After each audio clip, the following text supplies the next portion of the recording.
بہت لمبی بات کرنے کا نہیں ہے، مختصر بات کرنا چاہتا ہوں۔ مختصر سے مراد 20 منٹ یا 22 منٹ 25 منٹ کی گفتگو یا زیادہ سے زیادہ آدھا گھنٹہ، کیونکہ ایک بات کو پورا کرنے کے لیے اتنا وقت تو درکار ہے،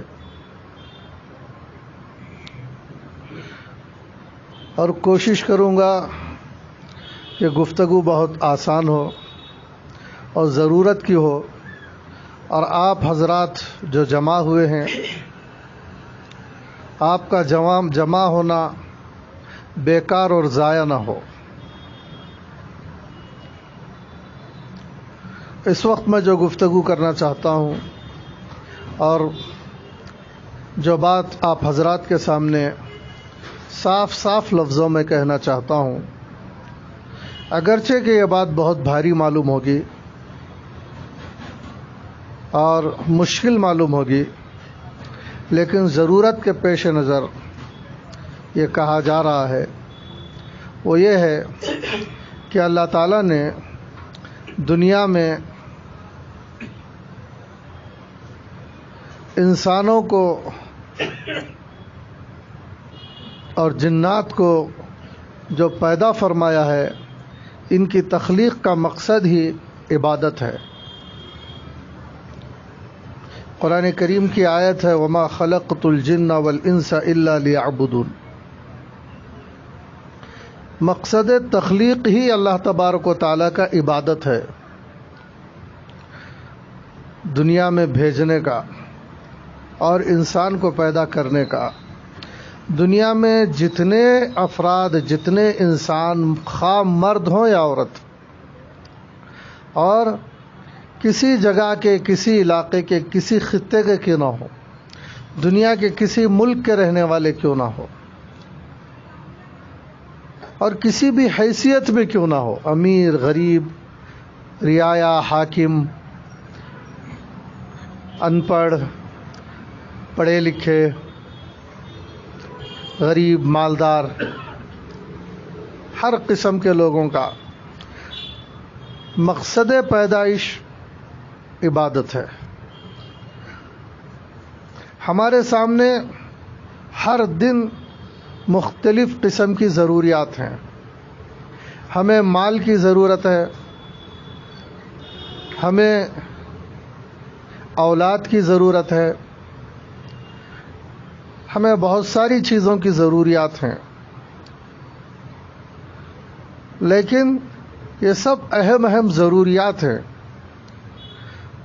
مقصد کا درجہ ضرورتوں سے بھی بہت اونچا ہوتا ہے۔ ضرورت کو بسا اوقات نظر انداز کیا جا سکتا ہے، لیکن مقصد کو کبھی فراموش نہیں کیا جا سکتا۔ جب ہمارا مقصد ہی عبادت ہے تو میں اصل بات کی طرف اب آ جانا چاہتا ہوں، میری تمہید کو ختم کرتے ہوئے، کہ اس مقصد کو ہم معصیت میں مبتلا رہتے ہوئے اس مقصد کو ہم پوری طرح نبھا نہیں سکتے۔ اس مقصد میں ہم آسانی سے کامیاب نہیں ہو سکتے، اور معصیتیں الگ الگ قسم کی ہوتی ہیں۔ دنیا میں مختلف قسم کے لوگ الگ الگ قسم کی معصیت کرتے ہیں، الگ الگ قسم کی خدا کی نافرمانیوں میں مبتلا ہوتے ہیں۔ شیطان کسی کو کسی برائی میں، کسی کو کسی برائی میں، امیر کو الگ برائی میں، غریب کو الگ برائی میں، اور اسی طرح مردوں کو الگ قسم کی برائیوں میں، عورتوں کو الگ قسم کی برائیوں میں، اور مختلف علاقوں کی الگ الگ مختلف طبقات کی الگ الگ بیماریاں اور الگ الگ برائیاں ہوتی ہیں۔ کوئی حسد میں مبتلا ہے، کوئی غیبت میں مبتلا ہے، کوئی شراب میں مبتلا ہے، کوئی شرک میں مبتلا ہے، کوئی بدعت میں مبتلا ہے، کوئی رسومات میں مبتلا ہے، کوئی سود کی وبا میں ہے، کوئی بے حیائی میں مبتلا ہے، کوئی نماز نہ پڑھنے، نماز کی ادائیگی سے محروم ہے، کوئی روزے سے محروم ہے، حج فرض ہو گیا ہے، حج کی ادائیگی سے محروم ہے، مختلف قسم کے گناہ ہیں۔ ہم ان گناہوں کے ساتھ ہمارے پیدا ہونے کا جو عظیم مقصد ہے اس مقصد کو ان گناہوں کے ساتھ کبھی پا نہیں سکتے.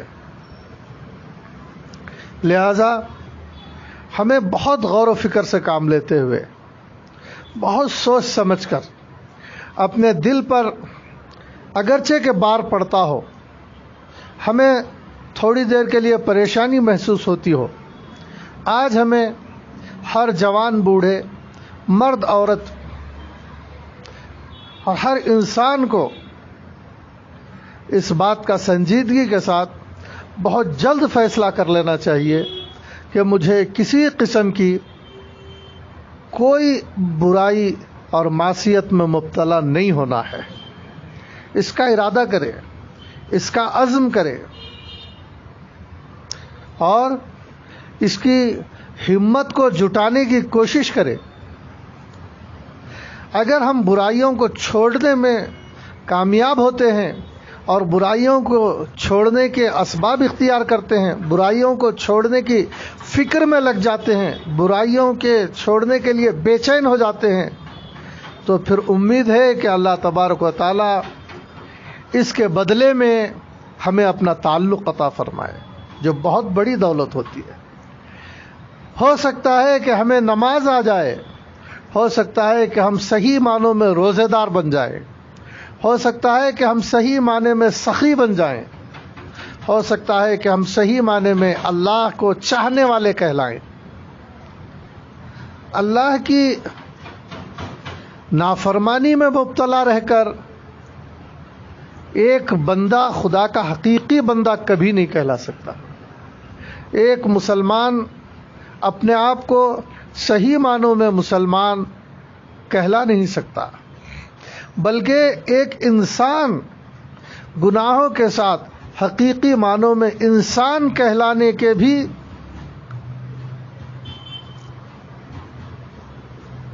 وہ لائق نہیں رہتا. میں توقف کے ساتھ بول رہا ہوں، لیکن ضرورت محسوس کرتا ہوں بولنے کی. اور ایک بات میں آپ حضرات کو صاف صاف کہہ دینا چاہتا ہوں کہ میں آپ حضرات کے درمیان بیٹھا ہوں اور گفتگو کر رہا ہوں، میں بھی آپ میں سے ہوں اور میں بھی میرے گفتگو کا خود مخاطب ہوں. آپ جیسے ہیں میں بھی ایسا ہی ہوں. آپ کا جو مقصد ہے میرا بھی یہی مقصد ہے. آپ میں کوئی میرے بھائی کی طرح ہے، کوئی میرے لیے بہن کی طرح ہے، اور ہم سب کا مقصد یہ ہے کہ خدا تعالیٰ کی بندگی کو صحیح معنوں میں حاصل کرنا. میرا بھی مقصد ہے، آپ کا بھی مقصد ہے، ہم سب کا ایک مقصد ہے. اگر ایک مقصد نہ ہوتا تو ہم اس طرح سے اپنے ساری مصروفیات کو چھوڑ کر یہاں جمع نہ ہوتے. ہمارا یہاں جمع ہونے کا کوئی مقصد نہیں ہے. ہمارا یہاں کوئی مال تقسیم نہیں ہو رہا ہے، یہاں کوئی شہرت تقسیم نہیں ہو رہی ہے، یہاں کوئی عہدہ تقسیم نہیں ہو رہا ہے. یہاں ایک سوچ تقسیم ہو رہی ہے، ایک فکر تقسیم ہو رہی ہے، ایک احساس تقسیم ہو رہا ہے. وہ احساس یہ ہے کہ ہم کو بہت جلد یہ فیصلہ لینا پڑے گا کہ ہم کو خدا تعالیٰ کی نافرمانی سے ہم کو دور رہنا ہے. یہ نافرمانی ہمیں میچ نہیں ہوتی ہے. گناہ کے ساتھ ہم زندگی گزارنا نہیں چاہتے، نہیں گزارنا چاہیے. یہ مضبوط ارادہ کرنے اور اس ارادے کو پانے اور اس عزم کو پانے کے لیے ہم یہاں جمع ہوئے. دنیا میں بہت سارے کاموں کے لیے جیسے اسباب اختیار کیے جاتے ہیں، اس میں بھی ایسا ہی ہے. جو آدمی مقصد بناتا ہے اس مقصد کے لیے اس کے اسباب کو اکٹھا کرنا چاہیے. ایک آدمی کا مقصد دولت ہے تو دولت کن ذرائعوں سے آتی ہے ان کو اختیار کیا جاتا ہے. صرف ارادے سے دولت مل جائے گی؟ ارادے سے دولت نہیں ملتی. علم کسی کا مقصد ہے تو گھر بیٹھے علم حاصل ہو جائے گا؟ حاصل نہیں ہوتا. اس کے لیے اس کے ذرائع کو استعمال کرنا پڑے گا اور اس راستے کی محنت کو اٹھانا پڑے گا، اور علم کے راستے میں جو چیزیں رکاوٹ بنتی ہیں ان چیزوں سے اپنے آپ کو دور رکھنا پڑے گا۔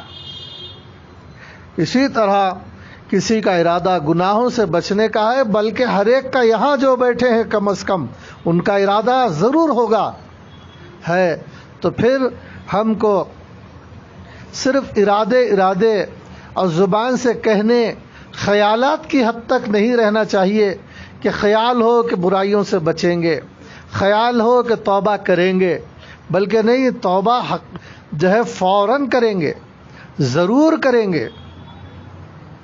اور توبہ ایک بہت بڑی نعمت ہے، اور توبہ کرنا ایک بہت بڑی ایک ضرورت کی چیز ہے، اور توبہ کرنے والا نہایت قابل مبارکباد ہے، اسے مبارکباد پیش کرنا چاہیے۔ اور جس نے ابھی توبہ کا ارادہ نہیں کیا، ابھی تک وہ ناکامیوں کے راستوں میں ہے، ابھی تک وہ محرومیوں کے گلی کوچوں میں گھوم رہا ہے۔ لیکن صرف ارادے سے کام نہیں چلتا، مضبوط ارادہ، اور ایسا ارادہ کہ اس کے ساتھ اس کے اسباب بھی ہم اختیار کریں، کچھ کام بھی کریں، اس کے لیے اس سلسلے کی محنت بھی کریں۔ اس سلسلے کی محنت کیا ہے؟ میں آپ کو پھر ایک مرتبہ ایسے چند جملے بولنا چاہتا ہوں جس کو آپ اپنا جگر تھام کر سننا پڑے گا، اور سنجیدگی سے سن کر قبول کر لینے میں ہی فائدہ ہے، ورنہ زبردستی تو میں کچھ قبول کروانے نہیں آیا ہوں۔ ضرورت کے تحت اس کے سوا کوئی اور گفتگو ہو نہیں سکتی، اس کے علاوہ میں کچھ اور راستہ اختیار کر نہیں سکتا گفتگو کا۔ اسی لیے مجبوراً اور شدید ضرورت کے پیش نظر آپ حضرات کے سامنے یہ بات رکھنا چاہتا ہوں اسباب کے طور پر کہ ہم بہت سارے اسباب اختیار کرتے ہیں اور کرتے ہوں گے، لیکن ایک مضبوط سبب ہے گناہوں میں ابتلا ہونے کا، اس سبب کو ترک کرنے میں بہت سے لوگوں سے غفلت ہوتی ہے۔ اور وہ سبب کیا ہے؟ ہم کیا سمجھتے ہیں کہ بس میں تو گناہوں سے بچنا چاہتا ہوں اور گناہ ہو جاتا ہے، میرا ارادہ ہے، ارادے کے باوجود بچ نہیں پاتا ہوں۔ نہیں، ہم کو اس طرح کی گفتگو نہیں کرنا ہے، بلکہ ہم کو ایسا راستہ اختیار کرنا چاہیے کہ ہم کو یہ کہنے کی نوبت ہی نہ آئے، بلکہ یہ کہنے کی نوبت آئے کہ ارے میں تو گناہوں سے بچنا چاہا اور میں بچ رہا ہوں، 1 ہفتہ ہو گیا بچنا شروع ہو گیا، 2 ہفتے سے کامیابی مل رہی ہے، 1 سال سے مجھے یہ کامیابی حاصل ہے۔ اسباب گناہ پر روک لگائیے، یہ بات ہے۔ جن راستوں سے گناہ داخل ہو رہا ہے، آپ کی ذات تک پہنچ رہا ہے، ان راستوں پر روک لگا دیجئے، پہرا بٹھا دیجئے۔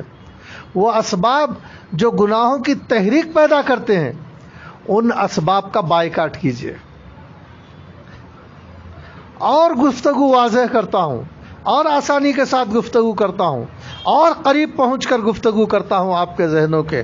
ان افراد کے بارے میں غور کیجئے جن افراد سے ملنے جلنے، ان کے ساتھ بیٹھنے اٹھنے، ان کے ساتھ بے تکلف دوستانہ تعلقات رکھنے کی وجہ سے کسی نہ کسی معصیت میں مبتلا ہونا پڑ رہا ہے، ایسی محفل کو چھوڑ دیجئے، ایسے فرد کو چھوڑ دیجئے۔ اور آپ کی ہمدردی میں کہتا ہوں کہ اگر کوئی ایسی محفل ہو، اگرچہ کہ آپ کے والد ماجد ہی وہاں بیٹھے ہوئے ہوں، اور وہ گناہ کی محفل ہوں، تو اپنے آپ پر رحم کرتے ہوئے اس محفل سے بھی اٹھ جائیے، ادب احترام کیجئے، اپنے والد کی بے عزتی نہ کیجئے۔ یہ مثال کے طور پر کہہ رہا ہوں، ورنہ کوئی باپ یا ماں، استاذ، شیخ، پیر جو بڑے ہوتے ہیں، عمر رسیدہ ہوتے ہیں، اب وہ کہاں 40 سال 45 سال کے بعد تو ایک جانور بھی ٹھیک ہو جاتا ہے، انسان تو اب خدا کی طرف لگ ہی جاتا ہے. احتیاط کے طور پر آپ کے اندر گناہوں سے بچنے کا مضبوط ارادہ پیدا ہو.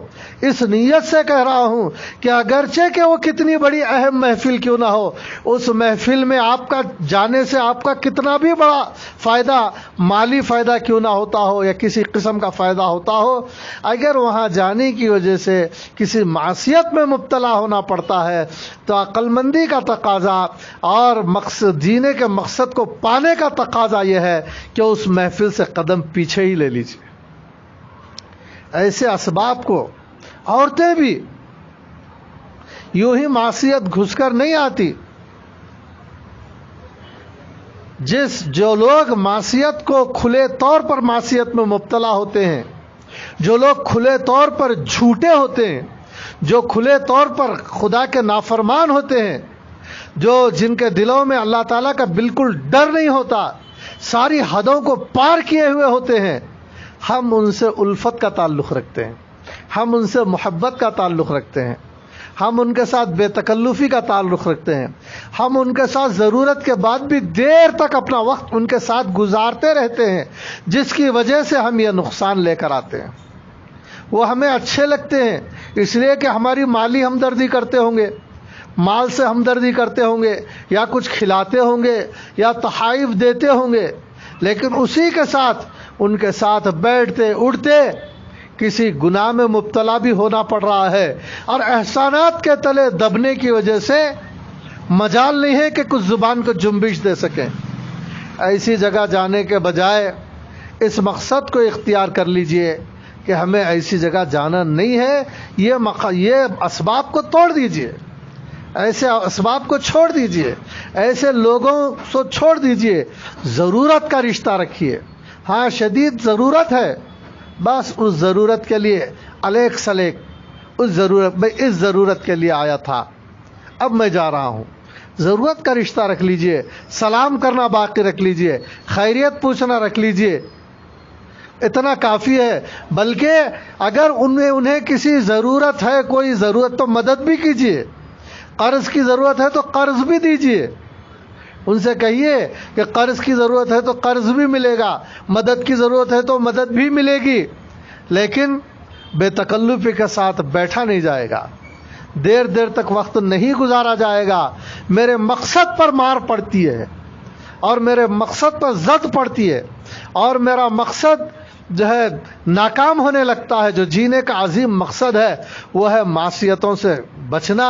معصیتوں میں لگ کر میں کبھی با مقصد زندگی پر گامزن نہیں ہو سکتا. اسی لیے ایسے راستوں کو، اس طرح کے افراد کو چھوڑنے کا فیصلہ کیجیے. یہ بات کھلی ہوئی ہے کہ برے لوگوں کے ساتھ اٹھنے بیٹھنے سے برائی آتی ہے. برائی یوں ہی نہیں آتی ہے، وہاں سے لگا کر لاتا ہے. بچے جب ایسی محفلوں میں جاتے ہیں جب برائی کھلا ہو رہی ہے تو پھر وہ سیکھ کر آتے ہیں. برائی کو دیکھتے ہیں تو برائی سیکھتے ہیں، برائی کو سنتے ہیں تو جو ہے برائی سیکھتے ہیں، بروں کے ساتھ بیٹھتے ہیں تو برائی سیکھتے ہیں. لہٰذا ہم سب کو اس بات کی کوشش کرنی چاہیے کہ ایسے فرد کے پاس ایسی جگہ بلا ضرورت، بلا وجہ ہم نہ بیٹھیں اگر ہمارے ذہن میں یہ مقصد ہو، بلکہ اپنے آپ کو کہاں بٹھائیں؟ ایسی جگہ بٹھائیں جو لوگ واقعتاً نیک ہوں. وہ کوئی بھی ہو سکتا ہے، امیر بھی ہو سکتا ہے، غریب بھی ہو سکتا ہے، اور رشتہ دار بھی ہو سکتا ہے، غیر رشتہ دار بھی ہو سکتا ہے، اور قریب کا بھی ہو سکتا ہے، دور کا بھی ہو سکتا ہے. لیکن اگر وہ فرد یا وہ خواتین ایسی ہیں جو گناہوں سے بچ کر چلتی ہیں، اور وہ افراد ایسے ہیں جو معصیتوں سے بچ کر چلتے ہیں، تو ایسی جگہوں پر اپنے آپ کو بٹھانے کی ضرورت ہے. اگرچہ کہ وہاں ہمیں کوئی قدردانی ویسی میسر نہ آتی ہو، ویسا کچھ ہمیں حاصل نہ ہوتا ہو، یعنی دنیاوی کوئی مفاد بھی ہمیں وہاں نہ ملتا ہو، روپیے پیسے بھی نہ ملتے ہوں، کوئی نام شہرت بھی نہ ملتی ہو، لیکن وہ افراد ایسے ہیں، وہ لوگ ایسے ہیں، وہ گھرانہ ایسا ہے، وہ ماحول ایسا ہے جہاں گناہوں سے بچنے کے ارادے کیے جا رہے ہیں، تقوی کے ارادے کیے جا رہے ہیں، معصیتوں کو چھوڑنے کے ارادے کیے جا رہے ہیں، توبہ کا ماحول ہے، تو ایسے ماحول میں جانے کی کوشش کیجیے۔ یہ ماحول سے ہمیں بھی سچی توبہ نصیب ہوگی۔ ایسے ماحول میں اپنے آپ کو بٹھانے کی کوشش کیجیے جو اپنی توحید عقیدے کو بنا رہے ہیں، جو اپنی نماز کو نماز بنا رہے ہیں، جو اپنے نماز کے الفاظ ٹھیک کر رہے ہیں، جو اپنے نماز کے کیفیت کو ٹھیک کر رہے ہیں، جو اپنے روزے کو فقہی مسائل کے مطابق کرنے کی کوشش کر رہے ہیں، اور اپنی زکوٰۃ کو جان جان کر حقیقی طور پر صحیح طریقے سے ادا کرنے کی کوشش کی جا رہی ہے، اور ڈرا جا رہا ہے، زکوٰۃ کو روک لینے کے سلسلے میں ڈر رہے ہیں کہ خدا تعالیٰ کی نافرمانی ہو جائے گی، اور حج کو صحیح معنوں میں وقت پر ادا کرنے کی کوشش ہو رہی ہے، تاخیر کی وجہ سے ڈر رہے ہیں، گھبرا رہے ہیں۔ ایسے لوگوں سے تعلق قائم کریں گے تو اس قدر جلدی دین ہماری طرف آئے گا کہ بڑی بڑی کتابیں پڑھنے سے بھی وہ بات حاصل نہیں ہوتی۔ ایک نمازی کے پاس جو پکا نمازی ہو، فرائض کا پابند، سنتوں کا پابند، نوافل کا پابند، اس کے پاس بیٹھنے سے جتنی جلدی نماز کی عادت آئے گی، ایسا تو کتابیں پڑھنے سے بھی نہیں آئے گی۔ کتابیں پڑھنے سے بھی آتے آتے آئے گی، لیکن فوری طور پر جو چیز اثر کرتی ہے وہ یہ ہے کہ ایک انسان کو دیکھ کر اس کی صحبت کو برداشت نہیں کر سکتا۔ اگر برے کو دیکھے گا فوراً برا ہو جائے گا، اس کی صحبت کی تاثیر کو فوراً قبول کر لے گا، اور نیک کو دیکھے گا تو اس کی صحبت کی تاب نہیں لا سکے گا، فوراً نیک بن جائے گا۔ صحبت میں تاثیر ہے۔ اسی لیے جو لوگ پیدائش کے مقصد کو چھوڑ کر جی رہے ہیں، ان کے حق میں دعائیں کیجیے، ان سے نفرت نہ کیجیے، ان کے حق میں دعائیں کیجیے، اور ان سے بچنے کی کوشش کیجیے، اور بچنے کی ضرورت کو محسوس کیجیے۔ اور جو لوگ اپنے مقصد میں لگے ہوئے ہیں ان کے لیے بھی دعائیں کیجیے، ان کی صحت کے لیے دعائیں کیجیے، ان کی عمروں کے لیے دعائیں کیجیے، اور ان کے ساتھ اپنے آپ کو جوڑنے کی کوشش کریں، ان کے ساتھ اپنے آپ کو بٹھانے کی کوشش کریں، اگرچہ کہ وہاں کوئی ویسی قدردانی بھی میسر نہ آئے، کہیں کونے میں بٹھانے بیٹھنے کا موقع بھی کیوں نہ مل جائے، اگر کہیں کنارے بھی موقع مل جائے بیٹھنے کا تو اس کو بھی غنیمت جانیے، اور ایسی محفلوں کو اپنے لیے بہت بڑی نعمت سمجھیے۔ یہ محفلیں جو ہے ہمیں مقصد سے جوڑ دیں گی، یہ محفلیں ہمیں مال سے بڑھ کر ہیں، دولت سے بڑھ کر ہیں، عہدوں سے بڑھ کر ہیں، بلکہ دنیا کی ہر نعمت سے بڑھ کر ہیں۔ اللہ تعالیٰ سے دعا کرتا ہوں کہ اللہ تبارک و تعالیٰ ہمیں سچی پکی توبہ نصیب فرمائے، اور برائیوں سے بچنا ہمارے لیے آسان بلکہ بہت آسان فرمائے، اور نیکیوں کو، عبادات کو، طاعات کو، بندگیوں کو، ہر قسم کی بندگی کو اللہ تبارک و تعالی ہمارے لیے آسان فرمائے، اور علمی انداز سے اور حقیقی معنوں میں جیسا کہ حضرات صحابہ اکرام کا طرز عمل تھا اس طرح ان کی زندگیوں کو سامنے رکھتے ہوئے، ان کے حالات اور ان کے افعال و اقوال کو سامنے رکھتے ہوئے اسی کے مطابق اور اسی سے تشابہ دینے کی کوشش کریں، اور اسی میں انہی جیسی عبادات کا رنگ ہمارے اندر بھی انہی سے کچھ نہ کچھ مناسبت پیدا ہوتی رہے، اس کی کوشش میں اللہ تبارک و تعالی ہمیں لگنے کی توفیق عطا فرمائے، ہمت عطا فرمائے، اور نیک لوگوں کی ہمیں اور حقیقی معنوں میں نیک لوگوں کی صحبت ہمیں میسر فرمائے۔ اللہ تبارک و تعالی ایسی کتابوں کو ہمارے گھروں کے اندر پہنچا دے جن کتابوں کو پڑھنے کے بعد ہمارے اندر ایک صالح اور ایک مقدس انقلاب برپا ہوتا ہے۔ وآخر دعوانا ان الحمد للہ رب العالمین۔ اللہم صلی علی محمد وعلی آل سیدنا محمد وبارک وسلم۔ ربنا لا تزغ قلوبنا بعد إذ هديتنا وهب لنا من لدنك رحمة إنك أنت الوهاب ربنا تقبل منا إنك أنت السميع العليم وتب علينا إنك أنت التواب الرحيم سبحان ربك رب العزة عما يصفون وسلام على المرسلين والحمد لله رب العالمين.